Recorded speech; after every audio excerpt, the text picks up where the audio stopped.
Om Vasudeva Sutam Devam Kamsachanuramardanam Devaki Paramanandam Krishnam Bande Jagadgurum.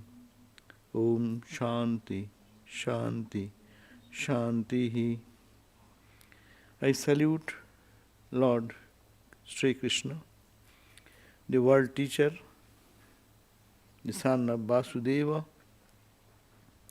the destroyer of Kamsa and Chanura, and the supreme bliss of Mother Devaki.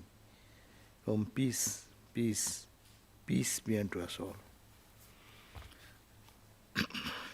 We were on the second chapter of Bhagavad Gita, Sankhya Yoga, and we are reading the verse number 65. We'll read today. So, Bhagavan said in the verse number 63 that how people lose their spirituality being obstructed by desires. So when desires don't get fulfilled, people become upset, we call anger. And anger, out of anger, people forget, they get deluded. After delusion, they forget memory. Who are they? What are they? What they should do, what they should not. And then sammoha smriti vibhrama, the confused memory. And smriti bhrangshat, when people forget their past, or who are they, what is their dignity, what is their real nature, then the ruin of the reason, their reasoning goes away, buddhi nasa. Their buddhi, understanding, gets destroyed. They are not capable of judging what is right, what should be done, what should not be done. No? And after that, buddhi nasat, if one's buddhi, understanding or guidance which guides our life, that is destroyed, then what happens? He is destroyed. The person is lost. This is a very beautiful verse, because how one thing leads to the other. So we should be careful about why we should not be destroyed like that, because it's a ball falling in the steps and makes its speed much more speedy. No? When a ball, you throw it, drop it into the steps in the higher floor, and it jumps down, down, down, down. It gains its momentum more. So if we can stop it at the very beginning, let it not fall, then all these problems will not come. That's why this Bhagavad Gita always tells, take care at the very beginning. Why we get upset? Analyze. It may be reason, but Gita will say, this reason is analyze. You wanted something and you didn't get it. A child's unfulfilled desire will lead naturally to anger. That's why he says, krodhat bhavati sammoha. From anger proceeds delusion. Sammoha means when anger comes, we don't have real judgment. That's why it is said, when you are angry, don't say anything, just be shut down, shut up, and move away. So that when cool down, then in the mood of anger, don't say anything, because what you are saying, you do not mean that. So this is the normal advice given in this life to follow. So Bhagavad Gita says that from anger proceeds delusion, and when delusion comes, then we do not know. Our brain does not judge right or wrong. Delusion, confused memory comes. And when the memory become confused, the destruction, ruin of spiritual life that happens, and that ruin totally perishes this person, spirituality. Not that the person will be killed or destroyed, but the person will live a miserable life, losing that spiritual tranquility and peace. Therefore, suggestion came, I read the other day, the verse number 64, that ragodesho vijayiktusto, being disciplined yogi, moving, what he will do? Free from attraction and aversion. He will be there, things will be happening, attachment and aversion, attraction and aversion. Things will come in life, but one who should have the ability to be witness of this attraction, where we are attracted, our senses attract us, and where we are averted. I don't like it, I like it. This is because my senses connect with the sense object, and if that sense connection brings me joy, then I like it. And if the sense connection brings some bad experience or something behind, then I try to avoid and run away from that. So one person, a disciplined yogi, what he will do, that prasadam avigacchati, he will be attaining, gaining tranquility of the mind. What just the other verse says, it is a destruction of the mind, destruction of the spirit, destruction of the personality, spiritual personality. But now, if one can, remaining in the world of sense objects, you cannot live in the world without any sense object. Our senses are there, there will be objects. Ears will be there, there will be sound. Eyes are there, there will be something to see. Good, bad, everything will be there. So, in this duality, things will remain. But how to survive? If I become angry with everything, okay, if it solves the problem, do. More angry, be angry, more angry. But those who did, they didn't succeed, and they are a failure. So therefore understand that if we want to bring tranquility of our mind, peace in our mind, joy in our mind, what to do? That's why this suggestion Bhagavan gives in verse number 64, that the disciplined yogi, that means who are trying to discipline the mind, not to be agitated by the external impulses. World will stimulate. It will always poke you this side and poke you that side. You need not have to search for that. Unwantedly, we will be facing these challenges in our life. But what to do? Moving among the objects of the senses. And that is to be controlled senses. My eyes will see and make a separation. What is beneficial, what is non-beneficial. Ear will hear, as like a scanning machine. It can scan only that thing what he wants and don't take care of the other side. That means if one can practice this type of self-control, then free from, as a result, he will be or she will be able to free from the attraction and aversions of the thing, then the mind will be tranquil. That means mind is disturbed all the time with these two forces. One, I like it, I enjoy it, I want to hold on to that. I dislike it, I hate it, and try to run away from it. In both the places I am not happy. I am holding, I cannot hold it. Within few minutes it may change. What you liked now, in another mood you would not like the same thing. Your mood changes every time. So the question is that, in the hand of the external objects. So, and I try to find peace. Where to find peace? Gita says, be a yogi. Raga dvesho bijukto. Raga, attachment, desho, aversion. Bijukto means separating yourself from those. I will not be a victim of raga attachment, neither I will be victim of what is called aversion. Raga dvesho bijukto. Vishayan indriyescharan. The Vishayo, the sense objects will be there. Indriyas, the senses will be moving in that. I will keep my eyes open. My ears will be there. My senses will be there. But how can we atma vasyair vidhayatma? By self-control, by addressing my own emotions and likings and dislikings, prasadam adhigacchati. Let me not involved. Let me act but not involved. This is the whole teaching of the Gita. No? Do everything but don't get attached. There is a song, baul song, no? Amar jamon beni temni robe, beni bhijibe na. My hairs will remain as it is. I will sinano koribo, I will take a dip. I will take a dip in the waters. I will swim, but my hair will not touch. That means be in the world, but don't. The world should not be in you. How that is the art of living, and that is whole spiritual life teaches us that.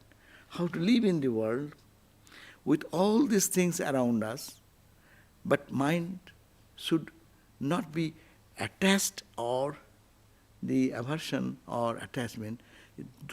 These two opposites will not be able to impact my life. So that's why suggestion is, you can separate out your attachment and your aversion, and live in the world. The Gita does not say go into the forest. This is the beauty of Gita. No? Fight in the life situation. You don't think that there will be some holy place where there is no problem. Problem will be there, senses will be there, sense objects will be there, attachment will be there. But how I can avoid attachment and aversion? Sukhe dukkhe samai kritva, in happiness and in pleasure, keeping the equanimity, trying to keep the mind peaceful there. That is the advice. And if you become prasadam adhigacchati, tranquility comes then. Now today's reading is verse number 65 on page 198. Prasade sarva dukkhanam hanirasya upajayate. Prasade sarva dukkhanam hanirasya upajayate. Prasanna chetaso hi ashu. Prasanna chetaso hi ashu. Buddhi parja batisthate. Buddhi parja batisthate. So, prasade, if the mind becomes prasanna means peaceful, prasanna means tranquil. If the mind becomes tranquil, no sorrow there. Sorrow cannot reach there in a tranquil mind. Because when the mind becomes tranquil, it is not jumping, creating desire for what I like or aversion to what I dislike. It is not being involved into anything, but mind is peaceful. That is only yogi's mind can be. So it's a prasade. If you attain to that tranquility, sarva dukkhanam hani, all types of suffering, no one will be able to bring any suffering in that person's life. They're Brahmogyanis, because their mind will not be either attached or aversion, attachment, these opposites, it is not functioning. Mind is stable. Mind is not ripple high or low. So, in this condition, prasade, tranquility, sarva dukkhanam hani, all types of destruction, all types of suffering, all types of pains, dukkha means pain, suffering, that will be totally destroyed. Oh, and prasanna chetaso, if one becomes, for the prasanna chetas means that whose mind has been peaceful, what will happen? Ashu buddhi puri avatisthate. For the intellect, that intellect of that person whose mind is calm, of the tranquil mind, it is soon anchored in equilibrium. They will be holding on to equilibrium of not disturbed ups and downs happen, and that is the sthita, another name, sthita pragga. Sthita means stable, pragga means wisdom, whose wisdom is stable. Not that one moment it thinks one way and another moment it contradicts that. So this is the advice of Bhagavad Gita, that we will have to live in the life work here every moment like a detached person. And let my mind not be disturbed by it. It is, and that's why in Vedanta we say, Hari Maharaj, Swami Turiyananda used to say, no, what is happening? It is happening in the body, but I am not the body. What is happening? Most of our incidents happening in life is where? Either in the physical body or in the mind. Mostly. All our pain and suffering, in physical suffering, in the physical body, and mental suffering. We suffer now more mental rather than physical. So this both type of suffering comes because of my likes and dislikes, because it is tendency. We are habituated, we think that will make me happy. But that great tranquility will bring eternal peace. That sometimes we forget. And actually it is said, if we analyze how we become very happy, happiness does not belong to the object of the senses. Or all the aversion does not remain there. It is in my mind. Whenever I am liking something, my mind is craving for, I will get it, I will get it. So what happens? My chitta is becoming vritti, creating a wave of that desire vritti. I will get, I will get, I will get. What happens? And suddenly that thing comes before you, or someone gives you, then you say, ah. When you say, ah, the ripple which is bumping, jumping, it becomes, for the moment becomes calm. Oh, I got it. And that got it idea gives the joy. That means it is happening here. All psychological thing is happening here. But we are thinking, because I got this, I am happy. I got the ice cream, I am happy. But mind was telling beforehand, oh, happiness, oh, I'll be happy, I'll be happy. Ice cream is so good, and if I get a little bit. So when I'm telling my mind, and I don't tell, but mind thinks in its own way. And they create that ripples. And when you get it, what happens? And they touch it in the tongue, and tongue sends the information to the brain. I got it.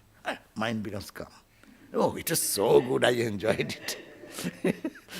So life is like that. Anything we are happening, it is in the mind it is happening. So the joy is coming in the mind. And when after much struggle, I don't get it, then I get frustrated. And I get angry with the person who is there. Why don't you keep good ice cream for me? You should know that I like it. So, you should purchase when you go for shopping. It should be in the top list. So, this type of idea is actually anger comes, frustration comes. And that's also because the mind is not calm yet. It is still grieving for not getting it. Like the children see that it is their mom will not give, then what happens? Anger goes much more. So this is the same play going on in our mind, where joy is happening here because of tranquility of the mind. So long it is rippled mind, it is disturbed mind. That's why Patanjali's all practice is to how to control the ripples of the mind and calm down. So Gita is focusing that idea. It says, this world is a mixture of good and evil. But the majority of the people see more evil than good in it. Some among them hope that when the world gets rectified, there is the possibility of then enjoying more of peace of mind. It never happened. Think about Rama's period, how much he has to struggle with the killing the demons and daityas and this and that. Krishna's time, my God, the baby Krishna, all the demons are coming to kill the baby Krishna. And how, from childhood, he has to survive himself. But he did it with very peaceful mind, because he knows his mind is tranquil. So, but life does not leave him, because he is God. The demons didn't leave him. The senses were there, sense disturbance were there, but the tranquility of the heart was there. That gave him. So, possibility of enjoying more peace will come if people think that this situation is that will be another situation. But more important is if we can create our mind ready to be undisturbed in any situation. That's the spiritual practice. What we do every day meditation, what we do in our meditation. We want to get out of the many vrittis, many ripples, bahu vasana, many desires. One thought, another thought, another thought, another thought. What is the thought? I want this, I want that, I see that, I go there, I talk to him, I come back from him, I go to New York, I go back to Boston, I then come here, I go there. The mind is going. What does it mean? I like that, I like that, I like that. I want to meet him, I want to go. I cannot go physically, but mentally, and that is the best time for meditation. So we are getting mind distracted, roughly running. So whole spiritual practice, no, mind, don't think so many thoughts. Just bring it, come down. Think of one, your chosen ideal, who is seated here. Focus there. So it is trying to make ekobritti, bahuvritti, multifarious ripples. Make it one vritti, a divine vritti we call God, meditating on God in person or imperson, whatever idea. And then that vritti will also subside. And then comes the joy. So this is the mind of peace. Cognizing evil in the world and mind being given to the restlessness are interrelated. That means cognizing the evil in the world and mind being given the restlessness, they are friend. They are interrelated. Evil, sin outside are all, in fact, the projection of the mind. There are no external reality. That's Vedanta. Everything outside is in my mind. Because we may be 20 people standing in one place, one may be enjoying that, what is happening. Suppose we go to movie. Say 20 people are all observing the movie. Someone can be very excited to see some particular scene, and someone will be very lost seeing the same scene. Everyone is seeing through the lens of their own mind. So that is the point. The whole world is a projection of the mind. When the mind becomes tranquil, the world becomes tranquil for that particular person. That's why one person who gets liberation, his mind is quiet and he is free, but not all of us will be freed. So that's the sadhana. So what appears as the world is verily the divinity. Creating relationship with it means the capital It, divinity. On this basis leads to purification of the mind. That's why every day to connect our mind with the divine entity, which is one, which is absolute, which is only peace, our mind becomes peaceful. Poise and placidity are the characteristics of the purified mind. Purified mind will be very calm and serene all the time. In whatever condition is there, it will be undisturbed there. Atman, the reality, gets reflected best in that pure mind. Ultimately, the pure mind itself gets merged in Atman. That's why Ramakrishna said, pure mind, pure buddhi is pure Atman. Suddha man, Suddha buddhi, Suddha atma, ak. They are one and the same. So, now what if we cannot do that, what happens? Then the next verse 66 says on page 199, Nasti buddhir ajuktasya, Nasti buddhir ajuktasya, Nacha yuktasya bhavana, Nacha yuktasya bhavana, Nacha bhavayata shanti, Nacha bhavayata shanti, Ashantasya kuta shukam, Ashantusya kutha sukham. Nasti buddhi, ajuktasya. Ajukta means who is not in steady mind, not connected with God, not connected with one universal thought. Buddhi is there, his buddhi is not proper buddhi. Na asti buddhi. Actually his buddhi is confused buddhi. It is not real. It is his thinking wrong thing as right. Nacha ajukta, and that means it is said that there is no wisdom, whose mind is always running for things, or we can call fickle mind. fickle-minded person, Gita says, there is no wisdom, because mind cannot think steadily. Who can give wise decision? We call to wise decision. Who can give wise decision? Whose mind is calm, who is very disturbed, you ask for some suggestion from him, what will happen? You will get a confused suggestion. So Gita says, Naasti buddhir ajuktasu. He has some intelligence, but that intelligence is not the wisdom. So there is no wisdom in the fickle-minded people. And nacho ajuktasya bhavana. He cannot think. If the mind is so much rippled and fickle, how he will think solid thinking? One thought contradicts the other thought in his own mind.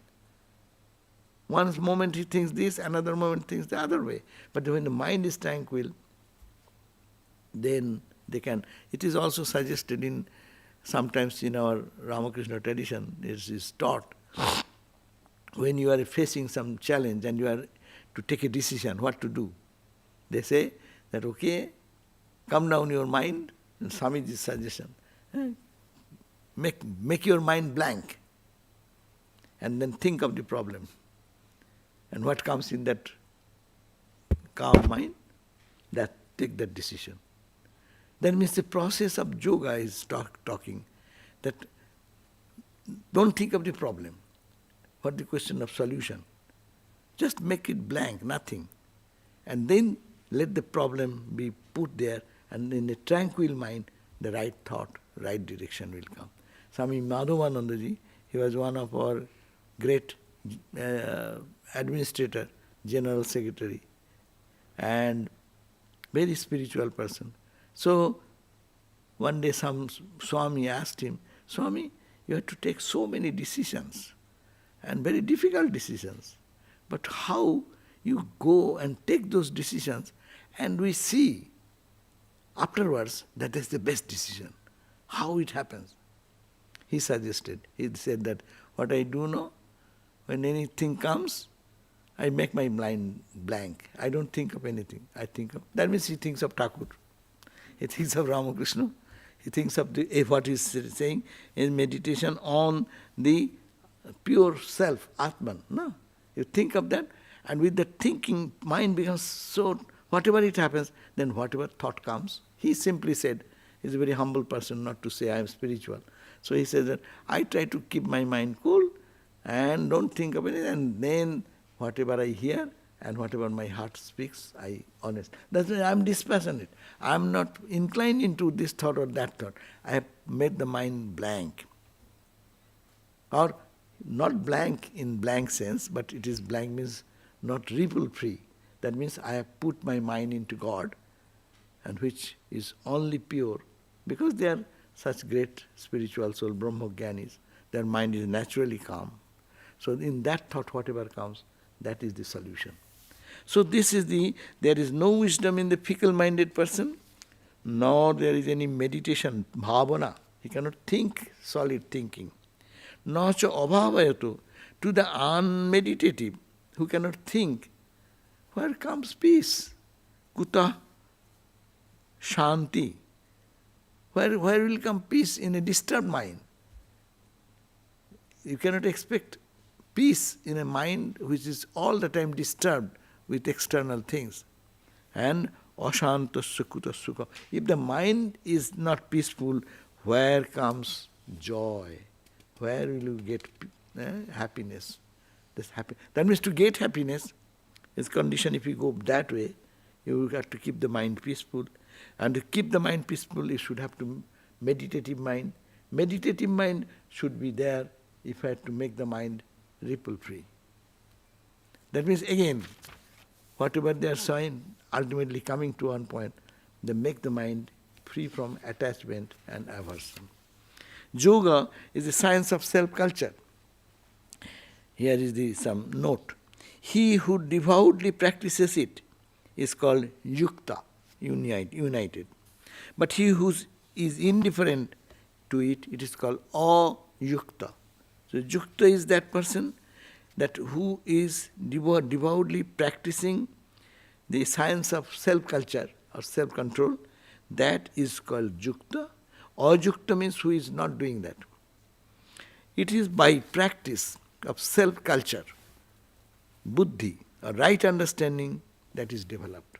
So as much as we try to control our mind and to pacify the mind from all attachment and aversions, the mind becomes more developed, spiritually developed. It makes the mind profound, which state being known as bhavana. That means when that mind becomes steady, then the thought that comes, that is called the bhavana. Bhavana means thinking. That one devout profundity does not get to shanti. The one devoid of profundity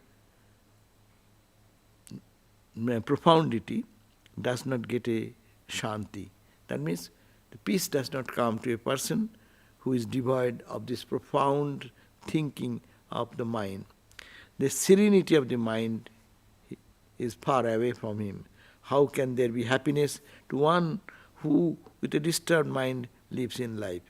Excellences such as deep discrimination, benign meditation, solemn bearing, and unbroken joy emanates from the practice of yoga. He who is indifferent to this soul-elevating science paves the way to self-annihilation. So, to make a benefit in our spiritual life, one must have to practice that self-culture. It is that this culture of self-revelation, to controlling the mind, focusing the mind in God or in other way, all the happenings of life, let it come and go. You should be calm. And that calmness of serenity, that practice, should be the best way to find peace in life. Now, why does not one with undisciplined mind get illumined? That question. Another question may be, but yes, you are saying that mind should be controlled. Why not? In disturbed mind I will get illumination. Can it not be?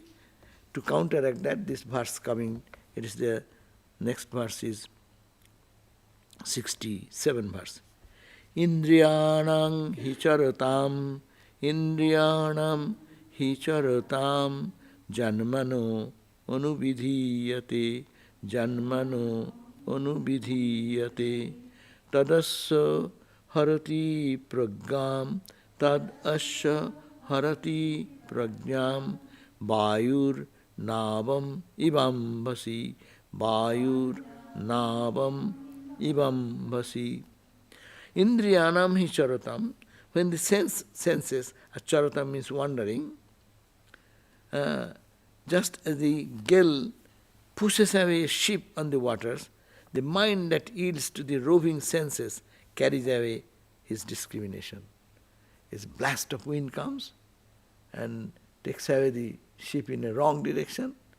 When the blast of storm comes, what happens? It uproots the tree, goes this way, that way, no? Similarly, our senses are carried away, forced like that. We are helpless. Something comes before I'll have to see. Say, I am meditating. But if someone enters, my mind says, who is coming? It's as if I am forced to, if I can, see at least this way.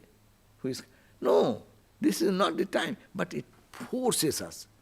That's why it says, the gale, just as a gale pushes away a ship in the water, suppose in the river, and this blast of wind comes and takes away in its own direction. Similarly, the mind that yields to the roving senses, there's all the five senses, they're all strong. And when it gets into it and it drives them, this push comes and it takes away that person from his own journey. Therefore, power of the senses are strong. We have to train them. It is now trained to see the things which creates trouble for us. It can see the same world in a different perspective. Then the world will change. Suppose Example, someone is angry with me or say misbehaving with me. If I look at him or her in a material way, I will be angry. My anger will get raised because I hear you say such word to me, I say this way, reactions start gathering. But if you think it is Ramakrishna, same Ramakrishna in him, same Ramakrishna in me, or same Ramakrishna in the person who loves me, same Ramakrishna in the person who does not love me. Just this thought, if we practice little bit, of course you do, all of you do, you can find it's what calmness of the mind, serenity of the mind comes. That means we have to see something beyond. How to make the mind tranquil, what is the source of tranquility is God. To see God in others, our vision gets stuck, Indriya is stuck to the outside feature. But if the Indriya is trained with the mind, penetrating that object, what is the consciousness behind every one of us? Who is the power behind all our movement of our senses, of our mind, of our emotions, of our anger, of our frustration? It is only one, that is called the cosmic consciousness. We call God, we call Vedanta, Atman, Brahman, whatever terminology we call. We in loving term we call Holy Mother, we call Ramakrishna, we call whatever name you give. But if we try to penetrate, that is the point. Let us not get stuck to the exterior and develop a tendency to penetrate that and just get inside. And then you see, oh, this person is angry, but what is the power behind that? A heater and cooler, that's the common example, understandable. The same heater, sometimes we feel in our temple, sometimes they keep, it is a heat, air conditioning is there. But air conditioning is air conditioning, but when it is cold, its temperature is kept in such a way and we are shivering. Then what's the matter? They forgot to turn this way and turn that way. With heat or cool, same temperature, it will have different effect. So will you blame the machine? Or these are all machines, no? This is a robotic machine. Everyone is a robot. And that behind the robot, what is the energy? What is the supply power? That is the consciousness. So that consciousness you call lovingly Ramakrishna, you call Mother, you call any name you give. If we can try to train our mind to see, not only end our journey in the sensate experience, but go a little further deep and see that here. This anger, frustration, it will diffuse. It is a practice. So that's the seeing God in everywhere. That's why saying, otherwise the senses will have its own force. And our sanskaras are there, they will force us to take away our own senses of love, respect and other things and make our life miserable by anger to the forgetfulness, delusion and all these things and ultimate to ruin. So just as a gale pushes away a ship on the waters, the mind that yields to the roving senses carries away his discrimination. Tasmat, therefore, the verse 68 says, Tasmad yasya mahabahu, Tasmad yasya mahabahu, nigrihi tani sarvasa, nigrihi tani sarvasa, indriyani indriyarthebhya, indriyani indriyarthebhya, tasya prajna pratisthita, tasya prajna pratisthita. So what it said, Tasmat, therefore, Tasmat, O Mahabahu, O mighty armed Arjun, Jasya, Nigrihitani, Sarvasa, whose mind, whose senses are completely restrained from the sense objects. That means sense objects don't control me. I will control my senses and the sense objects. Means that penetrating outlook, this practice, spiritual practice, will make the mind calm. There is no question of anger. If I know if if Ramakrishna is in that Ramakrishna story, one boy caught a grasshopper and he caught a stick and was pushing that stick in his body. No? And Ramakrishna in a good mood, it should be very painful, he should be sympathetic for the grasshopper, but that mood he was in a different mood. He said, "Oh Rama, what a fun. You are creating your own problem. You are creating your own suffering." Rama in the form of a boy and Rama in the form of the, what you call the grasshopper. And you put a stick into the body of Rama, you are putting body yourself. And he's smiling and clapping the hand. See, where we find other aspect when he's very sympathetic. One is walking on the grass and he's feeling the suffering and pain. But here, it gives the identity how the mind can be peaceful at that condition which is very heart-rendering. No, because if you feel the suffering of the grasshopper, you say, "Hey boy, what are you doing? Give up." And you take out the stick, no? But he is enjoying, he is saying, "Oh Rama, you are making your own trouble.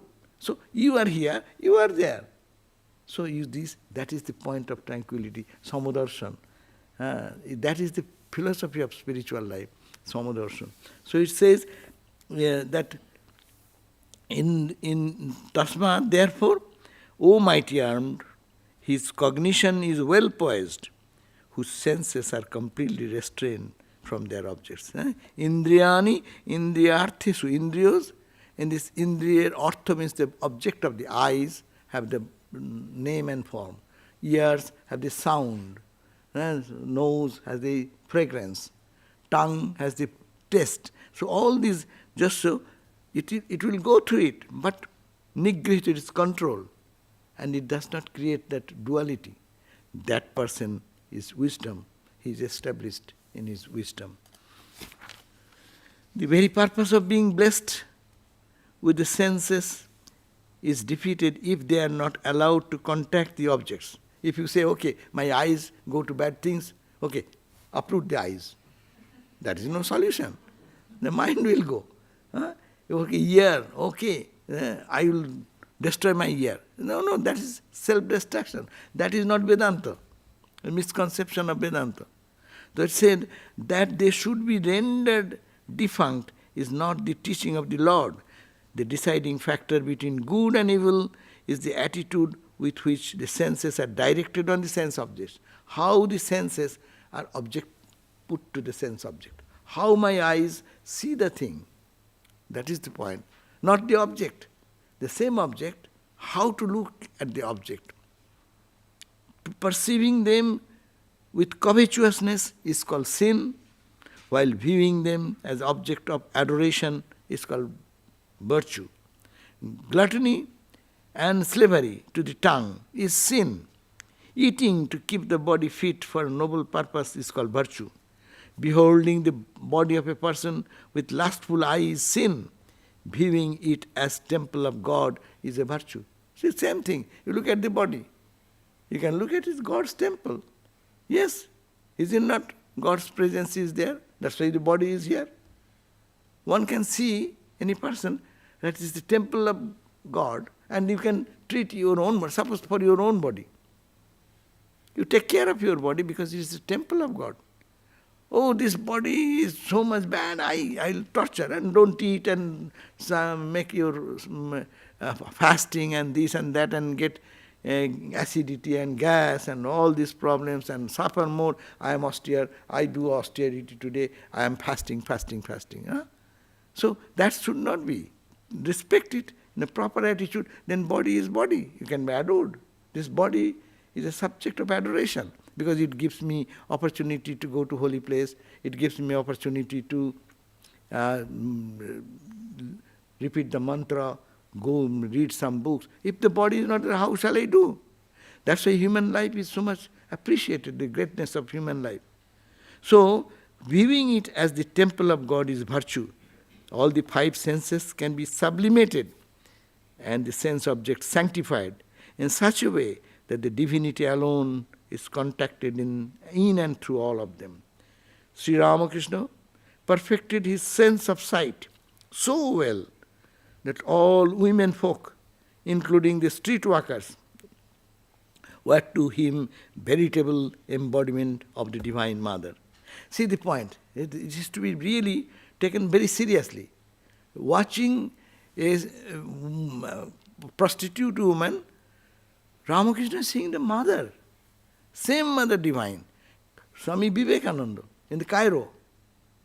She's seeing those prostitutes and going and crying and tears rolling down and thinking that the Divine Mother, the Divine is in them, they do not know. So they feel their suffering. So what a transformation of the sense objects remaining the same, senses remaining not the same. Sense is bringing that, but the mind is giving a different translation.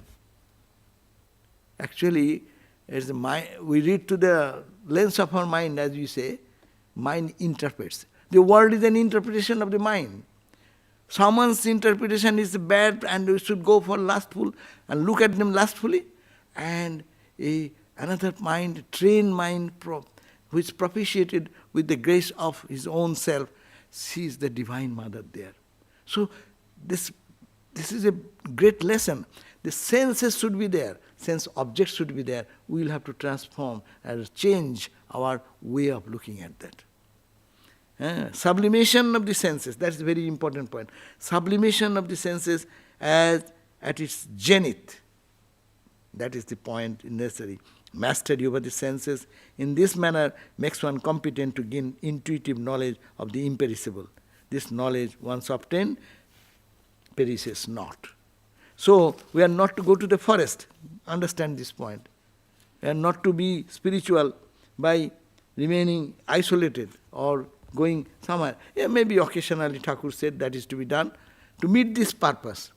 But to living in the world, how we view the objects. Senses will remain the same, sense objects will remain the same, but my mind should give a different interpretation. It is a divine, to see the divinity. That is the tranquility of the mind. And that tranquil mind is ever peaceful. The slayer and the slain. That story of the sadhu who was beaten by some people, and when he came back to senses, he was asked, who has beaten you? Who did this, caused this suffering for you? He says, who is feeding me milk? Who is giving me the hot milk? With love, it is the same person who has with a rod hit me. So it is how it is coming, tranquility of the mind. What will happen if someone gives a push to me? I will not remember. I will remember in months and months. And any time I get, I will be angry with that. But here is a point, he has been beaten to unconsciousness. And he fell down in the street. And after when first knowledge came, and he is being asked, who has done this? You. In you, the same person. In him, the same person. That's the highest acme of spiritual life. No. So we'll have to, but how to reach that point? We'll have to practice that. To sense, not to destroy the senses, not to destroy the sense objects, but to destroy the mind which was looking in a different way to make it pure and perfect. Om Shanti, Shanti, Shanti, Harihi Om Tat Sat, Sri Ram Krishna Arpanamastu.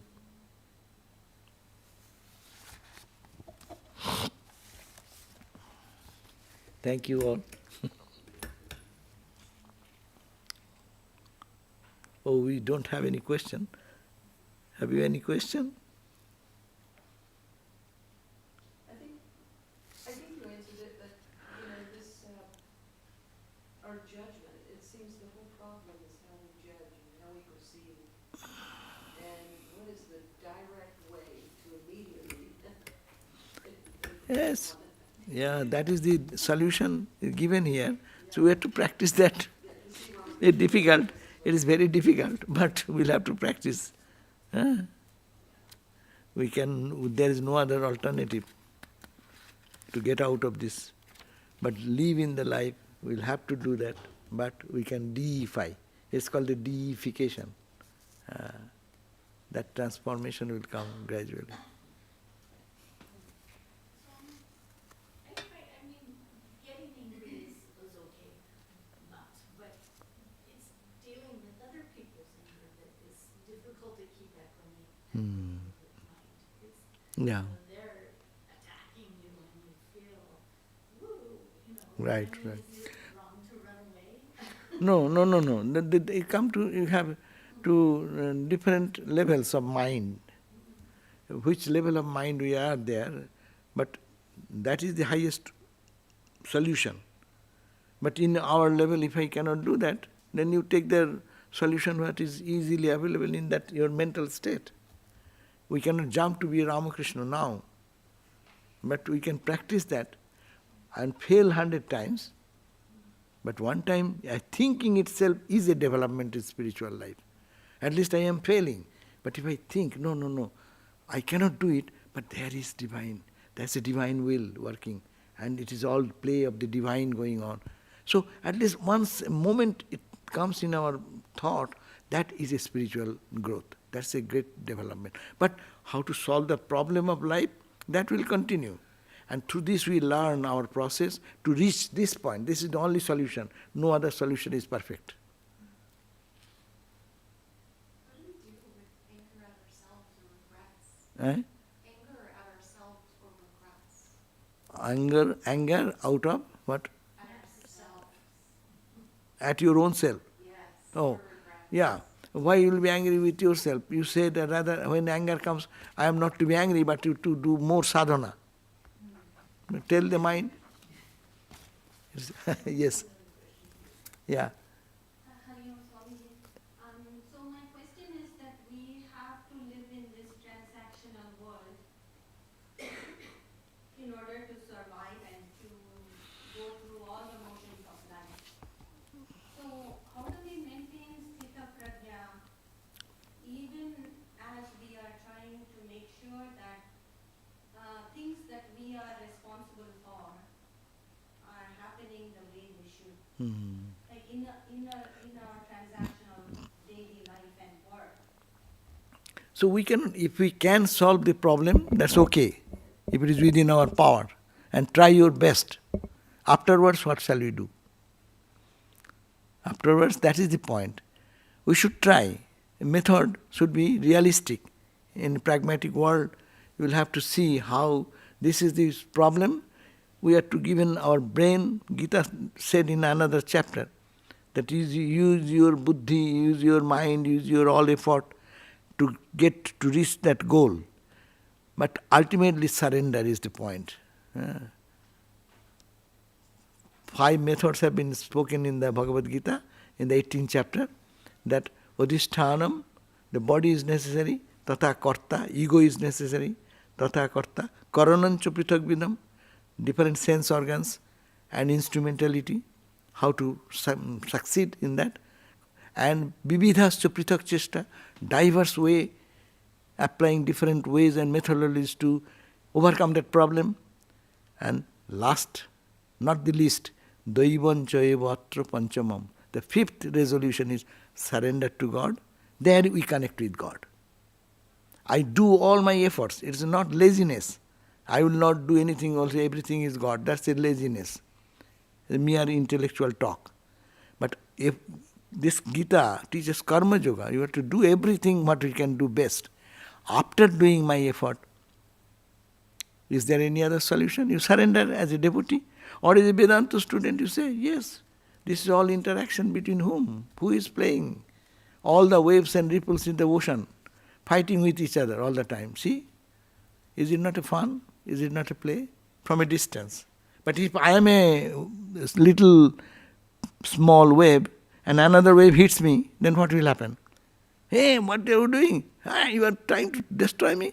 I can go in fighting.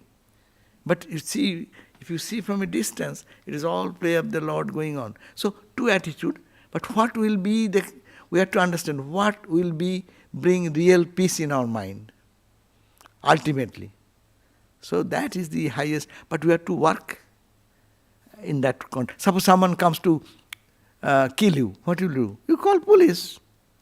You take another gun. If he comes with one gun, you get two guns. So don't kill, but at least show. Ramakrishna said, show your, don't put the poison, but venom, but hiss. So for your protection, those are realistic point. That goes with the first four causes. Adhishtanam tatha karta karanancha prithak vidam vividascha prithak chesta. Within this range of four qualities, it falls within that. Lest when I have no other way, okay, I have to accept as God's grace. Okay, thank you. We will have our prayer now.